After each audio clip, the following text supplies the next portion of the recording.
این سەر ئێکزەرسایسی دووەم بە لە پرسیار یەکەمەوە پێمانەڵێ Is it correct to say that the maximum photoelectron energy is proportional to the frequency of the incident line? ئایا ڕاستە مەکسیمەم کاینتیک ئینەرژی ئەلەکترۆنەکان لە عەمەلی فۆتۆئەلکتریک ئیفێکتە ڕاستەوانە یاخود پرۆپۆرشناڵ ئەبێ لەگەڵ چیا لەگەڵ فریکوێنسی لایتی ئینسیدنتە؟ If not ئەگەر وانییە ئەتوانین چ دەستەواشەیەکی ڕاست بەکاربێنین بۆ عیلاقە لە نێوان مەکسیمەم کاینتیک ئینەرژی ئەلەکترۆنەکان لەگەڵ چیا لەگەڵ فریکوێنسی فۆتۆنی ئینسیدنتە. بۆ حەلکردنی ئەم جۆرە پرسیارانە ئێمە ئەچینەوە سەر چی ئەچینەوە سەر معادلەی کە هەمانە کاتە یەکەم ئەو ڕیلیشنی کە ئێمە هەمانە لە نێوان کاینەتیک ئینەرژی مەکسیمەکاتە ئێچمی و ماینەس وەرک فەنکشنی مەتریالەکان ئەم معادلەیە ئەگەر بەراوردی پێ بکەین تقریبان وەکو معادلەیەکی خەت مستەقیم وایە کاتە ئەلێرەوە ئەڵین چی ئەڵین نەخێر عملەکە عملێکی پرۆپۆرشناڵتی نییە بەڵکو عملەکە عملەیەکی لینیەرە ئەها معادلەی خەتی مستەقیممان هەیە بەڵڵەبت ئەگەر بەراوردی پێ بکەین ئەم معادلە لە معادلەی خەتی مستەقیمە چێ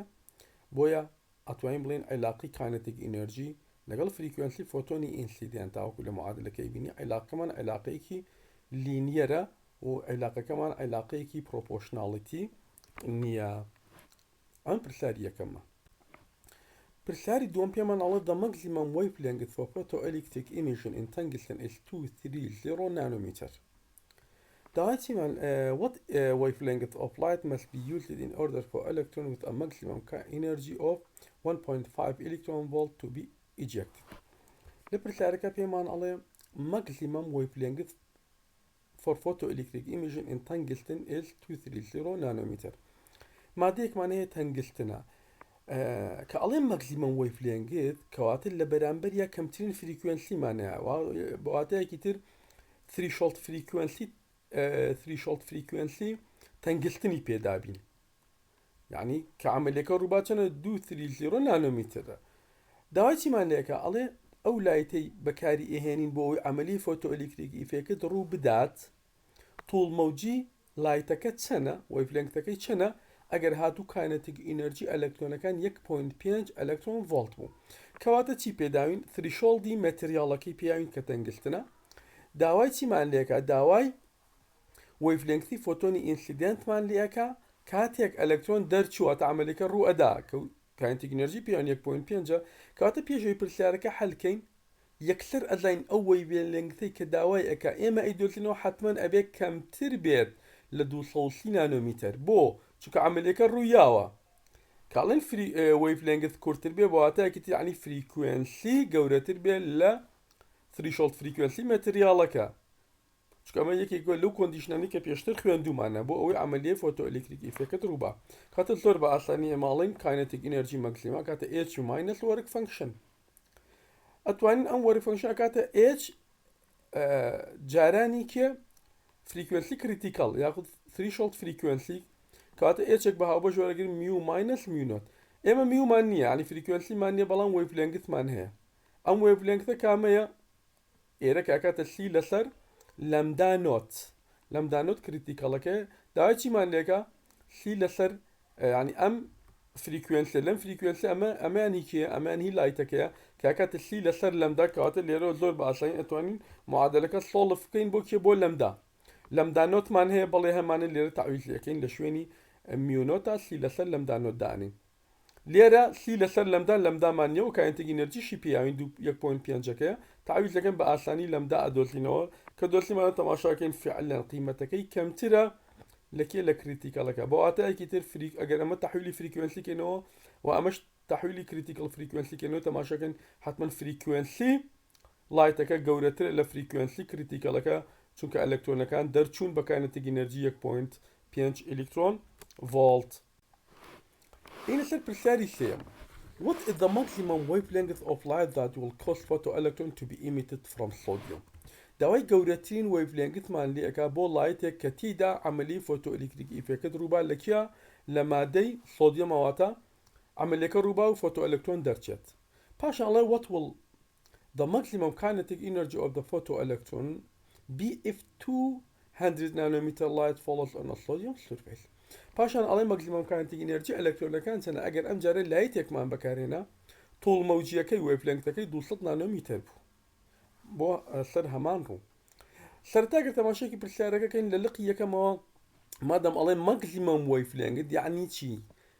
گەورەترین وێڤلێنگت یعنی کەمترین فریکوێنسی کەمترین فریکوێنسی لە عەمەلیەی فۆتۆئەلکتریک ئیفێکتە ئەو کاتەیە کەمترین فریکوێنسی لایتەکەمان یەکسان بێ بە کریتیکل فریکوێنسی مەتریالەکە لەم حاڵەتە کاینەتیک ئینەرجیمان چەندە بێ کاینەتیک ئینەرجیمان سفر دەبێت کاینەتیک ئینەرجیمان سفر بێت کە کاینەتیک ئینەرجی سفر بوو ئەو کاتە ئینەرجی فۆتۆنەکەمان بەڵزەبت ئەکاتە وەرک فەنکشنی مەتریالەکە ئینەرجی فۆتۆن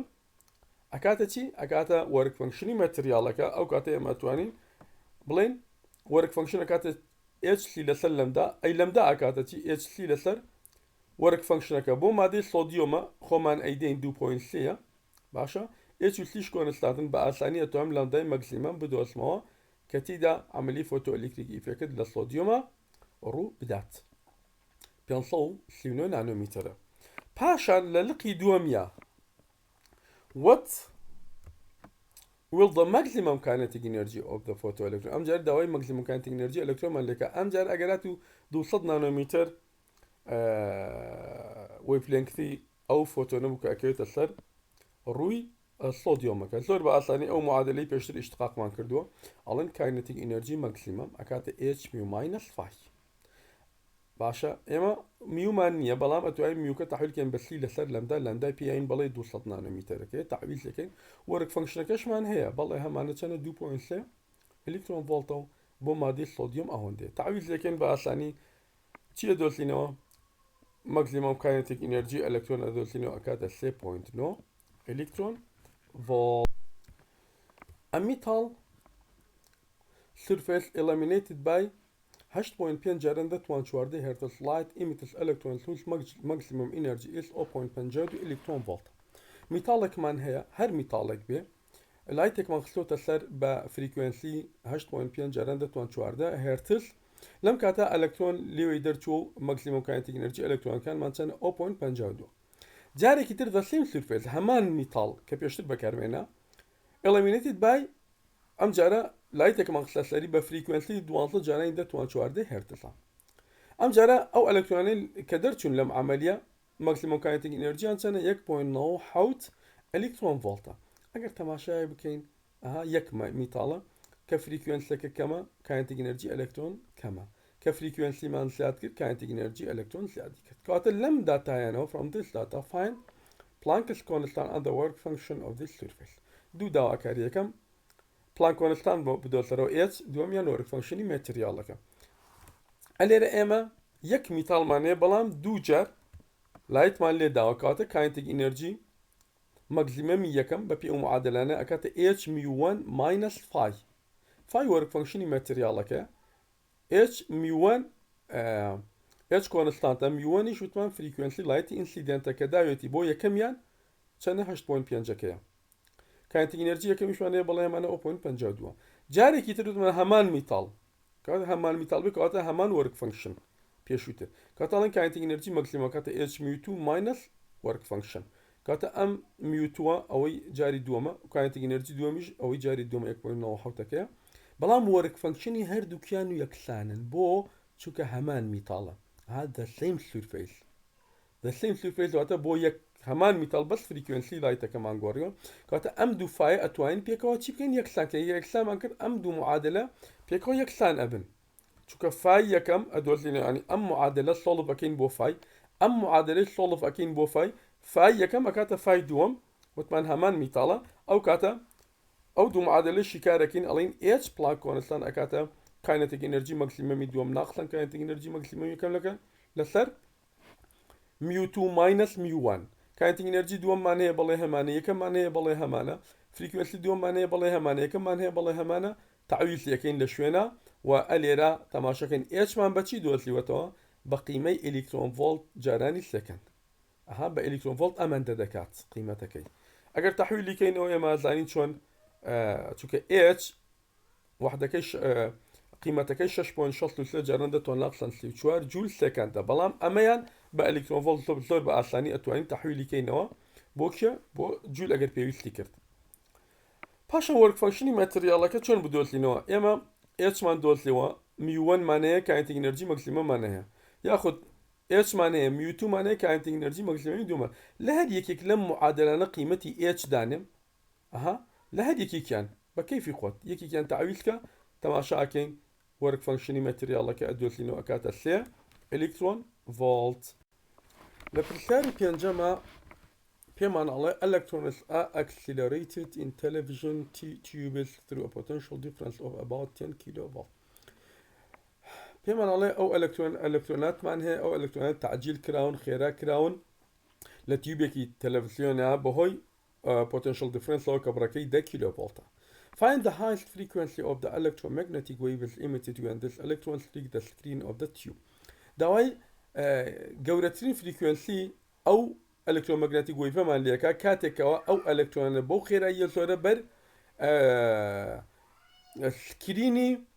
تیوبەکە ئەکەون. و پاشان پێمان ئەڵێ what kind of waves are this؟ ئەتوانین چ ناوێکی لێ بنین ئەو وەیڤێکەوە دەرەچێ ئێمە احتیمادەن لەسەر وەیڤ لێنگەکەی یاخود لەسەر فریکوێنسیەکە ئەتوانین وەیڤەکە کلاسیفایکەین، لایتەکە کلاسیفایکەین، ئایا گاماڕەیە، ئایا ئێکسڕەیە، ئایا لە منطقەی ڤیسیبڵەیە، ئەڵترافۆیلتە. لەسەر حسابی وەیڤ لێنگەکەی ئێمە توانین ئەم کلاسیفیکیشنە زۆر بە ئاسانی بکەین. کەوا بوو بۆ ئەوەی های فریکوێنسیمان دەستکەوێت کاتە ئەو ئەلکترۆنە لەکوێوە ئەم kinetic ئینەرژیان دەستکەوتووە. The electrons will acquire all of the kinetic energy from the accelerating voltage. لەم ڤۆڵتیەوە گەورەترین kinetic ئینەرژیان دەستکەوتووە. And this energy will appear as electromagnetic radiation. ئەم ئینەرژی وەکو چی دەرەکەوێت وەکو electromagnetic radiationێک دەرئەچێ when this electron streak the screen. کاتێک ئەلکترۆنەکان بەو خێراییە زۆرە بەر سکرینەکە ئەکەون ئەو کاتە ئینەرژیەکە وەکو چی وەکو electromagnetic radiationێک ئەبین دێکاتە توانین بڵێن the frequency of this radiation will be فریکوێنسیەکەمان ئەکاتە چی بەپێی ئەو معادلەی E ئەکاتە h میو، ئەم معادلەکە ئەی میو ئەکاتە E over h. ئینەرژیەکە لە چیەوە دەستلانکەوتە وتمان ئینەرژیەکە لە پۆتێنشڵەکەەوە کاتە E ئەکاتە E پێشتریش معادلەمان هەبووە ئینەرژیەکە کاینتیک ئینەرژی ئەکاتە چی ئەکاتە شحنەی ئەلکترۆن جێرانی ستۆپینگ پۆتێنشڵ کاتە ئێرەش E is equal to E V دابەشی S. E مان هەیە بەڵێ هەمانە شحنەی ئەلکترۆنە V مانێ بەڵێ یاوێتی 10 کیلۆڤۆڵتەکەیە و Hیش پڵان کۆنستانتە. بەڵام بۆ ئەوی وحدەکان ڕێکین لێرە ئەلکترۆن ڤۆڵتمانەیە لێرە ژەبێ H بە ئەلکترۆن ڤۆڵت دانین. ئەم قیمەتی فریکوێنسی کە باوان دەرچێم هایست فریکوێنسیەکە تەماشا ئەکەین ئەگەر تەحویلیکەینەوە بۆ وەیڤ لێنگت حتمما کلاسیفایتی وەیڤەکەمان ئەوێتە چی یاخود ناوی ئەو لایتی کە دەرەچێ لە حدودی چییە ئێکسڕەیە بەپی پێشتریش باسی ئێکسڕەیمان کردووە و هەروەها حدودی ئێکسڕی لە چەند وەیڤ لە چەند نانۆمیترە بۆ چەند نانۆمیتر ناومان ناوە ئەوەندە پێ ئەوتری ئێکسڕی کەواتە ئەم قیمەتە ئەکەوێتە ڕێنجی ئێکسڕەیەوە. پاشان ئێنە سەر پرسیاری شەشەم the distance between adjacent atomic planes in calcite CaCO3 is 0.3 nanometer. دیستانسی نێوان دوو پلین لە کەڵسایدا پلینەکان چەنە 0.3 نانۆمیترە. Find the smallest angle داوای بچووکترین گۆشەمان لێکە of Bragg's scattering for 0.03 نانۆمیتر ئێکسڕی. تەماشاکەین ئەمەیان چی ئەمەیان دیە چونکە ئینتەر ئەتۆمیک دیستانسی نێوان پلینەکانە. ئەمەیان چییە ئەمەیان وەیڤ لێنگتی ئێکسڕەیەکەیە توڵ مۆژەکێتی داوای ثێتامان لێکە بچووکترین ثێتا کەمترین ثێتا ئێمە زۆر بە ئاسانی معادلەیەکمانە ئێم لەندا ئسیکۆڵ تو دوودی ساینی ثێتا داوای ئەم ثێتایەمان لێکە ئەو کاتە ئێنمان چەنە مادەم نەدرەوە لە پرسیارەکە و داوای بچووکترین گۆشەشمان لێکە کاتە ئێنەکەمان ئسیکۆڵ تو 1 order of سکاتەرینگە کەواتە ئێمە زۆر بە ئاسانی ئەتوانین سۆڵڤیکەین ئەم معادلەیە چونکە دیمان هەیە و لەندامان هەیە و ئێنیشمان هەیە کاتە سۆڵڤیەکەین بۆکی بۆ ثێتا کە کاتە ئارگی ساینی لەمدا لەسەر دوودی لەندامان هەیە و دیمان هەیە ئەتوانین گۆشتەکە بدۆزین کاتە 2.9 دیگری. دێنە سەر پرسیاری حوتەن پێمان ئەڵێ what is the frequency of an X-ray photon whose momentum is 1.1 جاران دەتوان 923 کیلۆگرام مەتر پێر سەکەند. داوای چیمان لێکە داوای فریکوێنسی ئەکسڕەیەکمان لێکە کاتێک مۆمنتەمەکەی زانراو بێت. ئێمە زۆر بە ئاسانی ئەم پرسیارە حالەکەین لەوەکەوە بۆ فۆتۆن وتمان فۆتۆن ماسلس پارتیکڵە یعنی ڕێست ماسی نییە. ئینەرژیەکەی ئەکاتە چەند ئینەرژی تۆتەڵەکەی ئەکاتە PC لەبەرەوەی ماسلێس پارتیکڵە پێشتر لە چاپتەری یەکە ئەم معادلەیەمان اشتقاق کردووە E is equal to PC و هەروەها ئیش ئەکاتە چی ئەم ئینەرجی ئەکاتە H میو یسایی بەچی یسایی بە پیسی لە شوێن هەموو ئەم ئینەرجی چی دانین H میو دانن ئێستا دوو دونێوان لە نێوان ئەم معادلە ئەکەین لە نێوان H میو لەگەڵ پیسیا دوو دونێوان کاتە توانین فریکوێنسەکە بدۆزمەوە بەڵێ زۆر بە ئاسانی فریکوێنسەکەکەتە CP لەسەر H سی کۆنستانتە هەمانە پیەکەی پیاوین ئێچیش پلان کۆنستانتە هەمانە کاتە بە ئاسانی ئەتوانم چی بدۆزمەوە ئەتوانین فریکوێنسی ئێکسڕەیەەکە بدۆزمەوە لەسەر پرسیاری هەشتم a beam of X-rays is scattered by a target at 45 degree from the beam direction. The scattered X-rays have a wavelength of 2.2 picometer. ئێمە X-rayمان هەیە سکاترنگ ئەکا کاتێک لەگەڵ تارگێتێکە تەفاعولەکە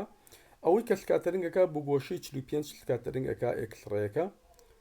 واتە ئەگەر هاتوو وا دابنین ئێکسڕێ ئەسلیمان بە میحوەری XXS بوو کاتە ئەو گۆشەی کە دروستی دەکات گۆشەی فۆتۆنی سکاترنگ لەگەڵ میحوەری ئەکسی ئەسڵیا دروست دەکات گۆشەکەمان چەندە 45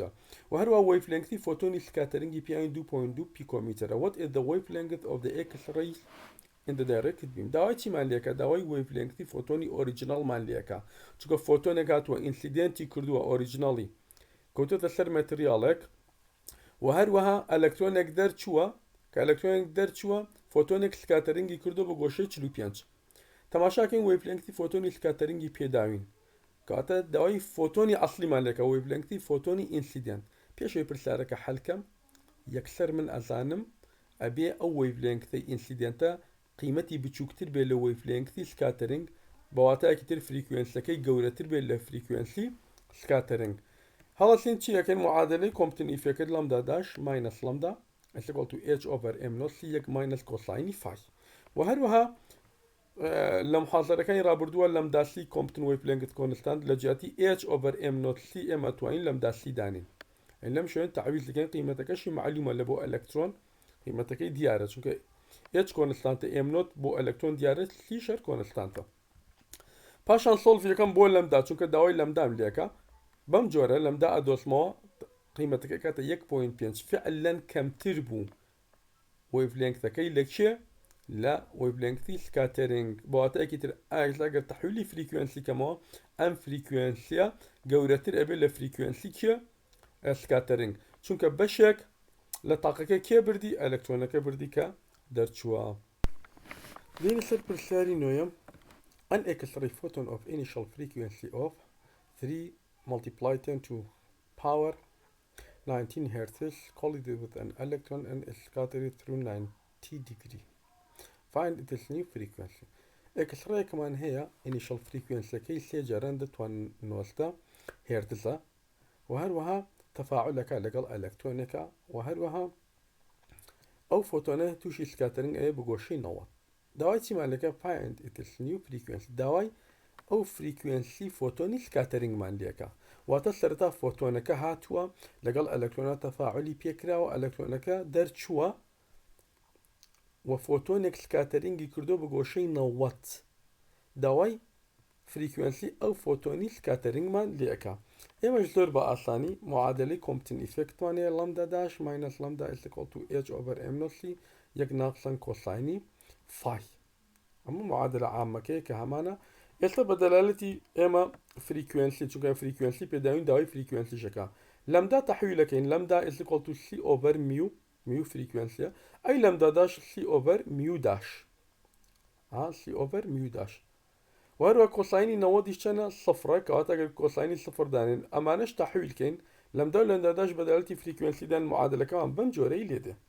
ئەم لەمدا سێ چییە پێشتریش وتم ئەکاتە H over M not C يعني H over M not C بەچیمان داناوە بە لەمدامان داناوە ئەم قیمەتە هەمووی ئەکات ئەمە کۆساینەکە سفرە ئەمە یەکێمێنێتەوە جارانی لەمدا سێکە کەواتە ئەم معادلەیەمان ئێستا ئەم معادلێ زۆر بە ئاسانی ئەتوانین سۆڵڤیکەین بۆ کێ بۆ میوداش فریکوێنسی فۆتۆنی سکاترینگە بەم جۆرە میوداش ئەکاتە ئەم قیمەتە ئێمە لەمدا سیمان معلومە بەڵێ سی معلومە ئەو فریکوێنسیشی پێداوین بە ئاسانی ئەتوانین ئەکاتە 2.4 جاران دەتوان 90 هێرتز ئەگەر سەرنج بین نەتیجەکەمان بزانین ڕاستەیەنە تاقي فوتوني سكاترينج ياخد فريكوينسي فوتوني سكاترينج هميشه كمترة لفريكوينسي فوتوني انسيدنت بو لبروي بشيك لفريكوينسيكا تحويله بو الكترون يا بشيك لانرجيكا تحويل بو الكترونك بردويتي اگر قانوني كونزرفيشن بسريع التطبيق كين باساني اساتوين تاقي